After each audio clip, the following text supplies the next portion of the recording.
المجيد وفرقانه الحميد সকলে জবান খুলে আওয়াজ করে পড়ুন আউযু বিল্লাহি মিনাশ শাইতানির রাজীম বিসমিল্লাহির রাহমানির রাহিম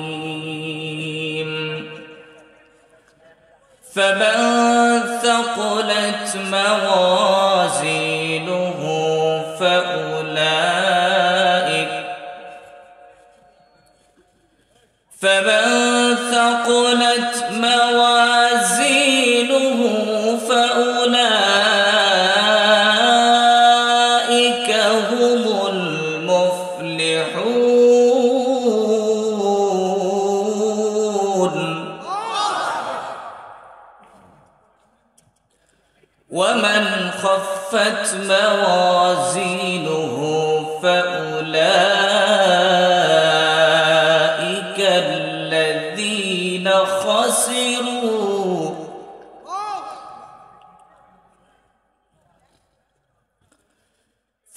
فأولئك الذين خسروا أنفسهم في جهنم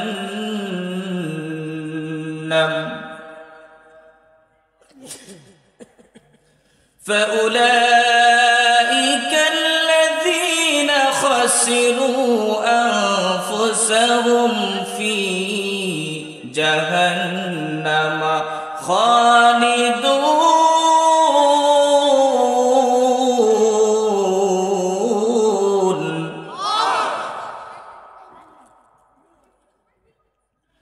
تلفح وجوههم النار وهم فيها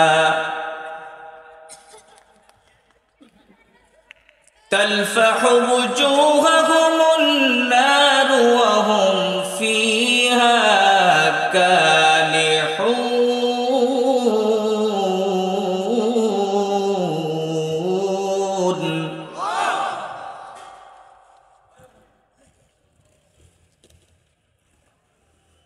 تلفح وجوههم النار وهم فيها كالحون صدق الله العظيم وقال تعالى في شان حبيبه مخبرا وآمرا إن الله وملائكته يصلون على النبي يا أيها الذين آمنوا صلوا عليه وسلموا تسليما اللهم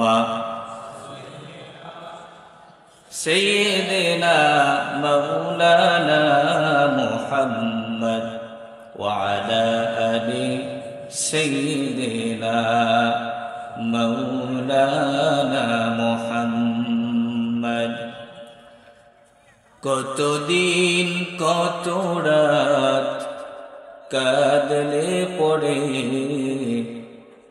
হে রাসূল মিলবে গো তোমার দিদার কতদিন কত রাত কাঁদলে পড়ে হে রাসূল মিলবে গো তোমার দিদার কতকাল পথ চেয়ে থাকলে পড়ে আসবে গো ডাকই পাক মদিনার হে রাসূল মিলবে গো তোমার দিদার আল্লাহুম্মা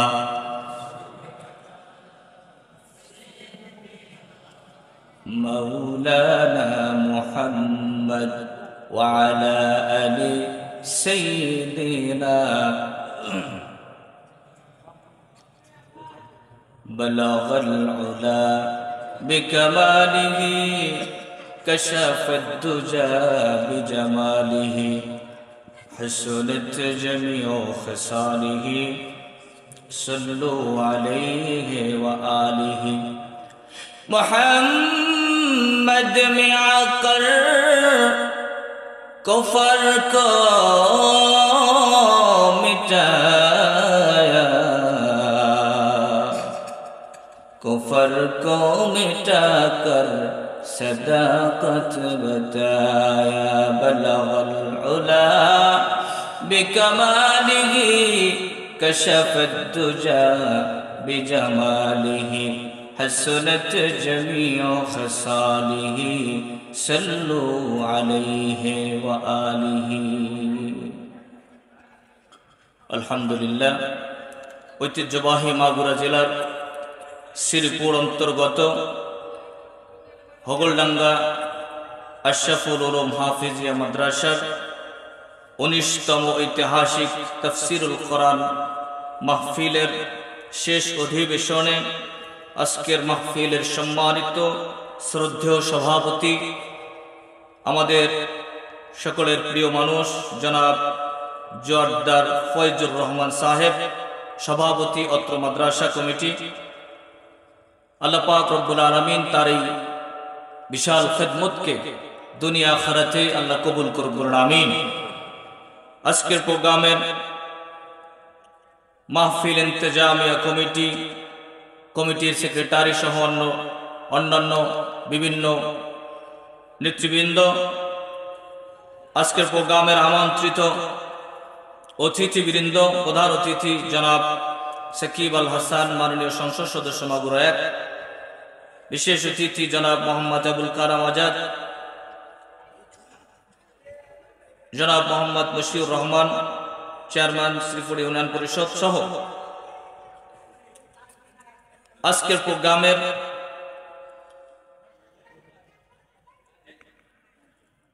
আলোচনা করেছেন যারা, বিশেষ করে আজকের প্রোগ্রামের বিশেষ আলোচক এতক্ষণ পর্যন্ত কোরআন সুন্নাহর আলোকে কথা বলে আপনাদেরকে মুগ্ধ করেছেন,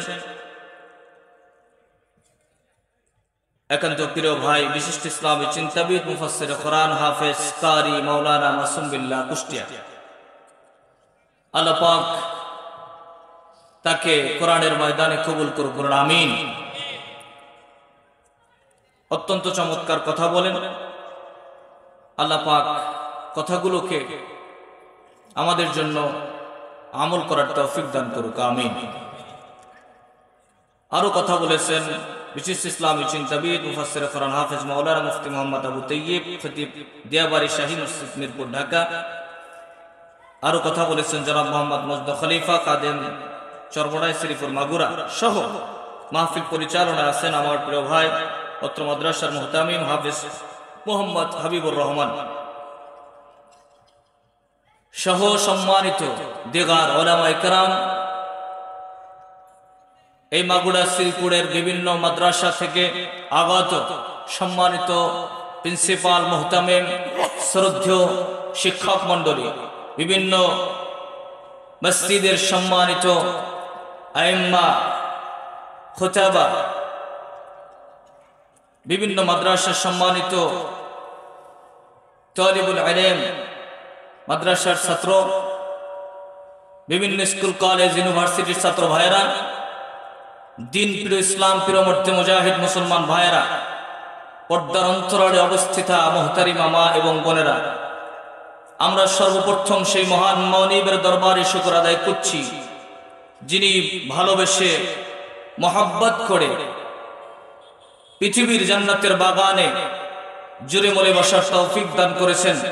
হৃদয়ের সবটুকু আবেগ উজাড় করে কালিমাত শুকর আদায় করছি, আকাশ বাতাস প্রকম্পিত করে ওই মহান মালিককে খুশির নিমিত্তে কালিমাত শুকর করছি। সকলে বলছি আলহামদুলিল্লাহ। সকলে আমার সাথে বলুন রব্বানা লাকাল হামদ। হামদান কাসীরান তাইয়্যিবান মুবারাকান ফীহি ইয়া রাব্বি লাকাল হামদু কামা ইয়ানবাগি লিজালালি ওয়াজহিকা ওয়া আযীমি সুলতানিকা। টেবিলটা একটু আগাম লাগে, একদম এই টেবিলটা আগে।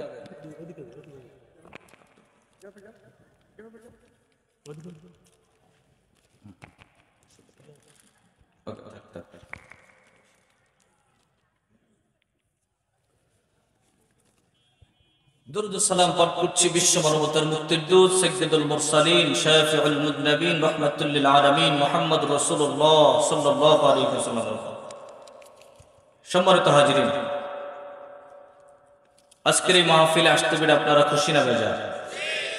সকলে খুশি? যারা খুশি আছেন একটু হাত তুলে মহান রবকে দেখায় বলেন লিল্লাহি তাকবীর, লিল্লাহি তাকবীর। আল্লাহ কবুল করুক হাত নামান। সম্মানিত ভাইয়েরা, আমি গত বছরও এই ময়দানে এসেছিলাম, আল্লাহ তৌফিক দিয়েছে। এবছরও আলহামদুলিল্লাহ মাহফিল ইন্তেজামিয়া কমিটির ভালোবাসায়, তাদের দয়ায়, আপনাদের ভালোবাসায়, মহান রবের সিদ্ধান্তে আমি আবার আপনাদের মাঝে আসতে পেরেছি। আল্লাহ সুযোগ করে দিয়েছেন। আপনাদেরকে ভালোবাসি, প্রাণ খুলে দোয়া করি কলিজা দিয়ে। এবং আজকেরও আমরা যেহেতু এসেই পড়েছি, আল্লাহর কোরআন থেকে কিছু কথা বলে আল্লাহর কাছে কলিজা দিয়ে দোয়া করে এখান থেকে বিদায় নিব। রাজি আছেন তো ইনশাআল্লাহ? আলহামদুলিল্লাহ। সম্মানিত হাজিরিন, আমরা কথা বলবো একটি কিতাব থেকে। সেই কিতাবের নাম কি?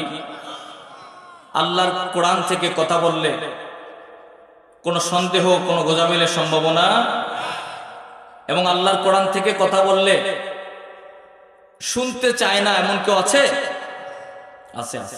আল্লাহর কোরআনের কথা শুনতে চায় না এমন মানুষ আছে পৃথিবীতে। কিন্তু এই কোরআন আমাদের জন্য রহমত। কোরআন হলো আমাদের জন্য রহমতের বারিধারা আল্লাহ বর্ষণ করে কোরআনের মাধ্যমে। আল্লাহ বলেন ওয়ানুনাজ্জিলু মিনাল কোরআন মা হুয়া শিফা ওয়া রাহমাতুল লিল মুমিনিন। কোরআন হলো আমাদের জন্য একটি শিফা, ঔষধের মতন কাজ করে। সুবহানাল্লাহ বলেন, ঔষধের মতন কাজ করে। কোরআনের আওয়াজ যদি কানের ভিতর থেকে ঢোকে, তাহলে শরীরের মরা জীবাণু, মরা কোষ, শরীরের যেই মৃত কোষগুলো জীবিত হয়ে যায়, শরীরের মধ্যে যেই ক্যান্সারের জীবাণু আছে আল্লাহ এগুলোকে মুছে দেয়। সুবহানাল্লাহ বলেন। মুসলমান বাবাজিরা আমার, এই কোরআনুল কারীম যিনি এই পৃথিবীতে আমাদের জন্য দিয়েছেন, তিনি হলেন সম্মানিত একজন রব। এই কোরআন যে ফেরেশতার মাধ্যমে এসেছেন, তিনি হলেন সবচেয়ে সম্মানিত একজন ফেরেশতা। এই কোরআনের যে সহিফা, এই সহিফাটা হলো পৃথিবীর যত সহিফা আছে, যত নুসখা আছে, যত কিতাব আছে, সবকিছুর মধ্যে শ্রেষ্ঠ মুখাররামা। এই পৃথিবীতে এই কোরআনের সহিফা যারা লিখেছে তারা হলো সবচাইতে সম্মানিত লেখক।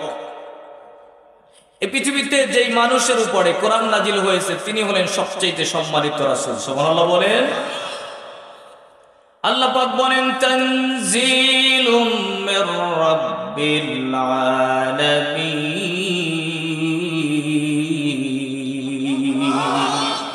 কোরআন নাজিল হয়েছে রব্বুল আলামিনের পক্ষ থেকে।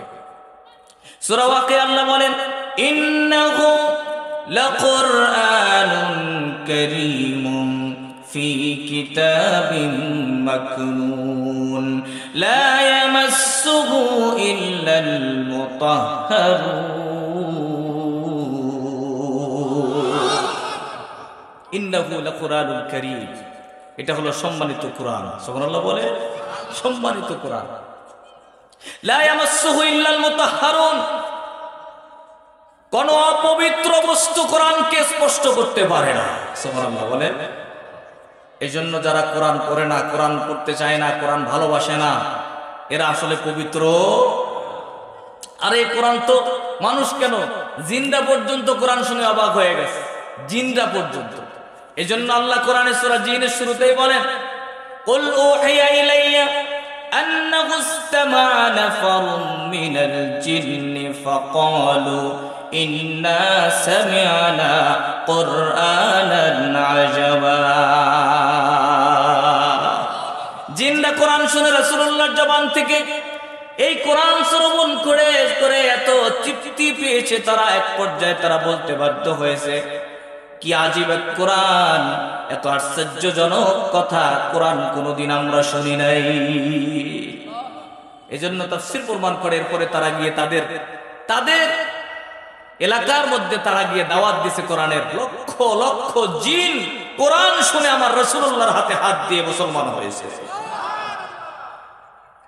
এটা একটা কোরআন আমাদের জন্য আল্লাহ দিয়েছিল, কিন্তু এই কোরআন আমরা শুধু বইয়ের মতন ওই লাইব্রেরিতে, ওই তাকে, ওই টেবিলে, ওই ঘরের কোণে এর মধ্যে সীমাবদ্ধ করে দিয়েছি।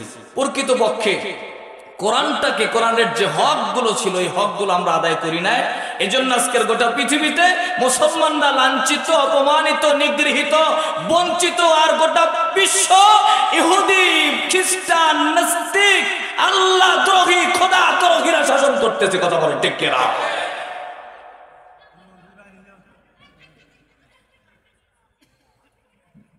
কোরআনের হক আছে 6টা হক। কয়টা হক?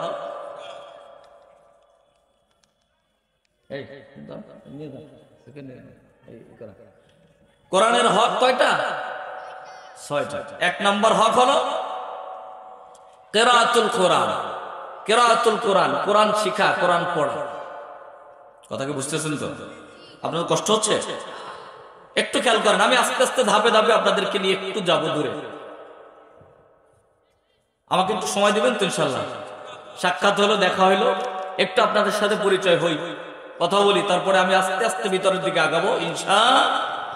কোরআনের হক কয়টা একটু মনে রাখবেন। 1 নম্বর কিরাআতুল কোরআন, কোরআন পড়া, কোরআন শিখা। আল্লাহ পাক বলেন ওয়ারাত্তিলিল কুরআনা তারতিলা।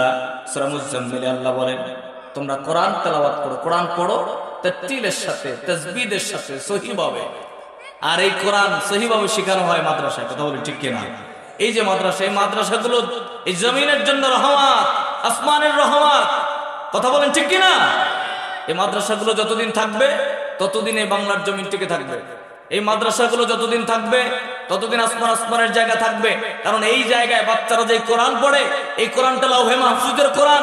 যারা কোরআন পড়ে, কোরআন শিখে, কোরআন পড়ায়, এদেরকে আল্লাহ সম্মানিত ফেরেশতাদের সাথে তুলনা করেছে। যেরকম সুবহানাল্লাহ। 2 নম্বর হলো এজন্য কোরআন প্রথম হক। অনেকে আমরা কোরআন শিখি না, কোরআন শিখতে চাই না, বাচ্চা কাচ্চাকে কোরআন শিখাইতে চাই না। কথা বলেন ঠিক কিনা? অনেক মানুষ আছে প্রথম হকটাই আমরা পালন করি না। 2 নম্বর কোরআনের হক হলো তেলাওয়াতুল কোরআন। এই কোরআনটা তেলাওয়াত করা শেখার পরে এবার নিয়মিত তেলাওয়াত করা, কোরআনের সাথে লেগে থাকা, কোরআনটাকে সময় দেয়া। মুসলমান বাবাজিরা আমার, কোরআনের তেলাওয়াত এমন একটা জিনিস, খেয়াল করেন ভালো করে। আল্লাহর নবী বলেন যেই ব্যক্তি কোরআনের একটি হরফ পড়বে আল্লাহ পাক রব্বুল আলামিন তাকে কমপক্ষে 10টা নেকি দিয়া দিবে। সুবহানাল্লাহ বলেন। রাসূল বলেন যেমন আলিফ লাম মিম, এটা বলার কারণে একটা হরফ তা নয়, বরং আলিফ একটা হরফ, লামুন একটা হরফ, মিমুন একটা হরফ, এই 3টা হরফ মিলে কমসে কম আলিফ লাম মিম বলার সাথে সাথে আল্লাহ রাব্বুল আলামিন তার আমলনামায় মিনিমাম 30টা নেকি লিখে দেবে। যেরকম সুবহানাল্লাহ। তেলাওয়াতে মর্যাদা আছে না নাই? শুধু কি তাই, হযরতে বুখারীর বর্ণনা একটা হাদিস পড়েছি আমি, খুব ভালো করে খেয়াল করেন। হযরত উসাইদ ইবনে খুদাইল রাদিয়াল্লাহু তাআলা আনহু একজন সাহাবী, যে সাহাবী কোরআন তেলাওয়াত করতেছিলেন, রাতের গভীরে হঠাৎ করে তিনি দেখলেন তার বাচ্চাটা পাশে বসা ছিল, ঘুমন্ত অবস্থায় শুয়ে আছে, ঘুমন্ত অবস্থায় আছে। আর একটু পাশেই তার একটা ঘোড়া বাঁধা ছিল, বাঁধা ঘোড়া। এবার ওই কোরআন তেলাওয়াত যখন চলছে, ঘোড়াটা লাফাচ্ছে, জোরে জোরে লাফাচ্ছে, এত এলোপাতাড়ি লাফাচ্ছে। সাহাবী বলছে আমার ভয় হচ্ছে, মনে হয় তার লাফানিতে আমার বাচ্চাটার আঘাত লাগবে। আমি কোন রকমের কোরআন বন্ধ করে আমি ওই ঘোড়াটা লাফানি থামানোর চেষ্টা করলাম। এমন সময় আমি আমার ঘরের দরজা দিয়া বাহিরের দিকে একটু তাকাইলাম, উপরের দিকে নজরটা দিয়ে দেখলাম আকাশের মধ্যে মেঘমালা অন্ধকার আচ্ছন্ন হয়ে গেছে। মনে হয় যেন আমার ঘরটাকে মেঘমালা দিয়ে ছেয়ে আছে। আমি কিছুই বুঝতে পারলাম না। ফজরের সময় মসজিদে নববীতে চলে গেলাম, আল্লাহ নবীর কাছে বললাম, ইয়া রাসূলুল্লাহ, ইয়া হাবিবাল্লাহ, হুজুর আমি কোরআন তেলাওয়াত করতেছিলাম, এই রকমের ঘটনা ঘটেছে আমার সাথে। ঘোড়াটা লাফাচ্ছিল, আমি তাকায় দেখলাম আকাশের মধ্যে মেঘমালা আমার ঘরটাকে ছায়া দিয়ে আছে, অন্ধকার আচ্ছন্ন একদম, কি যেন আকাশে ভাসতেছে। ইয়া রাসূলুল্লাহ, বিষয়টা কি বুঝতে পারলাম না। আল্লাহ রাসূল ডাক দিয়ে বলে, সাহাবী উসাইদ ইবনে খুদাইল, শোনো, তুমি বুঝতে পারো না, এই যে অন্ধকার আচ্ছন্ন দেখেছো, এটা কোনো সাধারণ কোনো মেঘ না, সাধারণ কোনো অন্ধকার না। তুমি যখন আল্লাহর কোরআন পড়তেছিলা, তখন তোমার কোরআন শোনার জন্য আসমানের সম্মানিত ফেরেশতারা তোমার ঘরের উপরে এসে ছায়া দিয়েছিল। ও সাইদ, তুমি জানো না, তুমি যদি এই কোরআন সকাল পর্যন্ত পড়তে থাকতা, ফজরের নামাজের পরে মানুষগুলো উঠে তোমার এই কোরআন তেলাওয়াতের কারণে আসমানের ফেরেশতাদেরকে সব মানুষগুলো তাদের নিজ চোখে দেখতে পেত। এটা শুধু উসাইদ ইবনে খুদাইলের জন্য নয়, যারা এই দুনিয়ায় কোরআন পড়ে আল্লাহর আসমানের অসংখ্য ফেরেশতারা তাদের মাথার উপরে ছায়া দিয়ে থাকে। আল্লাহু আকবার।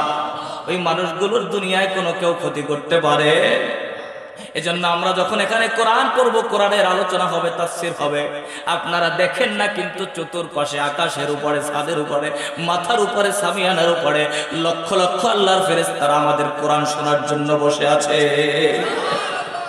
আবার কেউ রিপোর্ট দিচ্ছে রবের কাছে, ওরা কি চায়? আল্লাহ বলে, ওরা কি চায়?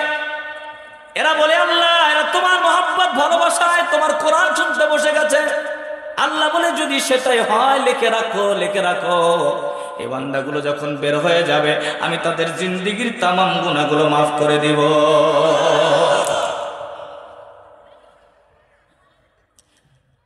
খুশি না বেজার? সম্মানিত হাজিরিন, শুধু কি তাই? আপনি যদি এখানে বসে থাকেন, এই যে একটু সময় বসলেন, এই মাহফিলগুলো কেন প্রয়োজন? মাহফিলগুলো কেন প্রয়োজন একটু খেয়াল করেন। তাফসিরগুলো কেন প্রয়োজন? প্রতিদিন তাফসির হয়, কারণটা কি খেয়াল করেন, লাভটা কি? মুসলমান বাবাজিরা আমার, এই পৃথিবীতে ইমানের বড় দাম। অনেক বিধর্মী ভাইয়েরা থাকতে পারেন, আপনারাও আলোচনা শুনতে পারেন, মনোযোগ দিয়ে খেয়াল করতে পারেন, খুব ভালো করে শুনেন। আমি জানি আমার অনেক আলোচনায় বিধর্মীরা থাকে। গাজীপুরে একটা প্রোগ্রামে একজন হিন্দু মানুষ, একজন সনাতন ধর্মী, এরকমের চেয়ার দেওয়া ছিল, পাশে বসা। আমি বুঝতে পারি না, ওয়াজের মাঝখানে সভাপতিরা বলতেছে, হুজুর ওই লোকটা হলো আমাদের ধর্মের না, উনি সনাতন ধর্মের। আমি তার ডাক দিয়ে পাশে বসাইলাম, উনি চোখের পানি ছেড়ে দিল ওয়াজ শুনতে শুনতে। এক পর্যায়ে আমার সাথে মোলাকাত করলো, বলল, হুজুর জীবনে ওয়াজ শুনছি, কিন্তু এই রকমের খেয়াল দিয়ে কোনোদিন শুনি নাই, এত ইসলামের চমৎকার কথা কোনোদিন শুনি নাই। দোয়া করবেন আল্লাহ যেন হেদায়েতের মালা পরায়া দেয়। মুসলমান বাবাজিরা আমার, আমি বলতেছিলাম, এই জায়গায় যদি বসেন, খেয়াল করেন কেন প্রয়োজন। এই যে আপনি বসে আছেন, কথায় কথায় কিছুক্ষণ পরে সুবহানাল্লাহ, কিছুক্ষণ পরে আলহামদুলিল্লাহ, কিছুক্ষণ পরে আল্লাহু আকবার, আবার কথায় কথায় ঠিক বলতেছেন। কথা বলেন ঠিক কিনা? এই যে ঠিক বলতেছেন, সত্য কথাই তো ঠিক বলে নাকি? আমি যদি কোনো ভুল কথা বলি, মিথ্যা কথা বলি, বানোয়াটি কথা বলি, আপনারা কি ঠিক বলবেন? হ্যাঁ, তার মানে আপনারা যে ঠিক বলতেছেন, সত্য কথা যখন শোনেন, ঠিক দিয়ে সমর্থন দিচ্ছেন, এটারে বলে ভোট। কি বলে? আল্লাহ পাক কোরআনুল কারীমের মধ্যে বলেন, মাইয়াশফা শাফাআতান হাসানাতান ইয়াকুল লাহু নসীবুম মিনহা ওয়া মাইয়াশফা শাফাআতান সাইয়্যাতান ইয়াকুল লাহু কিফলুম মিনহা। পৃথিবীতে তুমি যদি কোনো ভালো কাজের সমর্থন করো, ওই সমর্থনের কারণে তুমি করো না সমর্থন, খালি ভালো কাজকে সমর্থন দিলা, দেওয়ার কারণে আল্লাহ রাব্বুল আলামিন তোমার আমলনামায় ওই মানুষটা যত ভালো কাজ করবে, তুমি ঘুমায়া থাকবা, কিন্তু ঘুমের মধ্যে তার ভালো কাজের সওয়াব তোমার আমলনামায় লেখা হবে। আল্লাহ বলেন কেউ যদি খারাপ কাজের সমর্থন করে, কেউ যদি খারাপ কাজে সিল মারে, এই সমর্থন পায়া কেউ যদি সুযোগ পায়া খারাপ কাজ করে, যতগুলো অন্যায় করবে, খারাপ করবে, আপনি তাহাজ্জুদের মধ্যে থাকবেন, সিজদার মধ্যে থাকবেন, আল্লাহ বলে আপনার সমর্থন পাইয়া যে মানুষটা খারাপ কাজ করে, ওই মানুষটার খারাপ কাজের যত গুনাহ আপনার তাহাজ্জুদের সিজদার মধ্যে আল্লাহ লিখে দিবে। নাউযুবিল্লাহ। কোরআন বলছে, এটা কি আমার কথা নাকি? আল্লাহর কোরআন বলছে। এজন্য সমর্থনের বড় দাম আছে, সমর্থনের বড় দাম আছে। এই সমর্থন দিয়েই, এই খালি সমর্থন দিয়া একজন নবীর স্ত্রী হইয়াও, এক বিছানার মানুষ হইয়াও নবী জান্নাতি, স্ত্রী জাহান্নামী, খালি সমর্থন। কথা বলে সমর্থন। লূত আলাইহিস সালামের স্ত্রী, লূত নবী যাবে কোথায়? জান্নাতে। স্ত্রী কোথায় যাবে? জাহান্নামে। এর কাজটা ছিল কি? খালি সমর্থন করছে, একটু ভালোবাসা দিছে। কাদেরকে? যারা সমকামী, যারা সমকামী, ওই কমটাকে আল্লাহ ধ্বংস করে দিয়েছে। কোরআন প্রমাণ করে, পুরা ঘটনা আল্লাহ বিস্তারিত বর্ণনা করছে। সমকামী ছেলে ছেলে, সমকামী মেয়ে মেয়ে, এই যে সমকামিতা প্রমোট করছে লূত আলাইহিস সালামের কম, আর এটা পিছন দিয়ে একটু ভালোবাসছে, একটু আগাই দিছে, একটু আগুন লড়াই লড়াই আগাই দিছে। এটা এই কাজটা করছে নবীর স্ত্রী। এ খালি সমর্থনের কারণে আল্লাহ তার চিরস্থায়ী জাহান্নাম দিবে। কথা বলেন ঠিক কিনা? কথা কি বোঝা যায়? তো এই রকমের এই যে লূত আলাইহিস সালামের কমকে যে কারণে ধ্বংস করা হয়েছে, এই কারণগুলো এখনো গোটা বিশ্বের মধ্যে এস্টাবলিশ করার জন্য লূতের ওই সম্প্রদায়ের ইহুদি খ্রিস্টানদের একটা চেলা এবং ওদের উত্তরসূরিগুলো এই জমিনে গোটা বিশ্বে সমকামিতাকে এস্টাবলিশ করার জন্য যতগুলো চিন্তা চেতনা এবং কার্যকলাপ আছে সব এখন চালু করে দিয়েছে। কথা বলেন ঠিক কিনা? তারই আস্তে আস্তে ধারায় ইসরায়েল হয়ে বাংলাদেশেও এই সমকামিতাকে প্রমোট করার জন্য সর্বোচ্চ পরিকল্পনা চলতেছে। কথা বলেন ঠিক কিনা? এজন্য আপনারা তাফসীর শুনলেই শুধু হবে না, আপনাদেরকে সতর্ক হতে হবে। আপনার সন্তান, আপনার সন্তানদেরকে কি শিখাচ্ছেন? খবরদার আপনার সন্তানের হাতে যেন এমন কোন শিক্ষা ব্যবস্থা না আসে যে শিক্ষা ব্যবস্থার কারণে সন্তানগুলো জেনাখোর, লম্পট, অসভ্য আর সমকামিতায় জড়িয়ে যায়। কথা বলেন ঠিক কিনা? আপনাদের কষ্ট হচ্ছে কি? আমি কি করে খারাপ কথা বলতেছি? আপনারা কি চান যে আপনার সন্তানগুলো এমন শিক্ষা লাভ করুক যে শিক্ষার কারণে আপনি বাবারেও চিনবে না, আপনার কথা শুনবে না, ছেলে হইয়া মেয়ে সাজে হাঁটবে? এটা কি আপনারা চান? মুসলমান বাবাজিরা আমার, তাহলে ওই যে বলছি সমর্থন, এই যে ঠিক গুলা বলতেছেন, ওখান থেকে কথাগুলো আসলো কিয়ামতের কঠিন ময়দানে। আল্লাহ যদি জাহান্নামের ফয়সালা করে দেয়, আল্লাহ খালি ওসিলা খুঁজবে কি পাওয়া যায়। এই এক একটা ঠিক যেহেতু সত্যের পক্ষে ছিল, এই ঠিক গুলারে আল্লাহ ধইরা নেকের পাল্লায় ভারী করে জান্নাতের ফয়সালা দিয়ে দিবে। এই যে সুবহানাল্লাহ বলেন, আপনি অবাক হয়ে যাবেন। এখানে যতক্ষণ বসবেন, জান্নাতে মানুষগুলো যখন যাবে সব পাবে, তাদের কোনো আফসোস থাকবে না। কিন্তু একটা আফসোস তাদের থাকবে। কয়টা আফসোস থাকবে শুনবেন আপনারা? কষ্ট হচ্ছে না তো? একটা আফসোস থাকবে।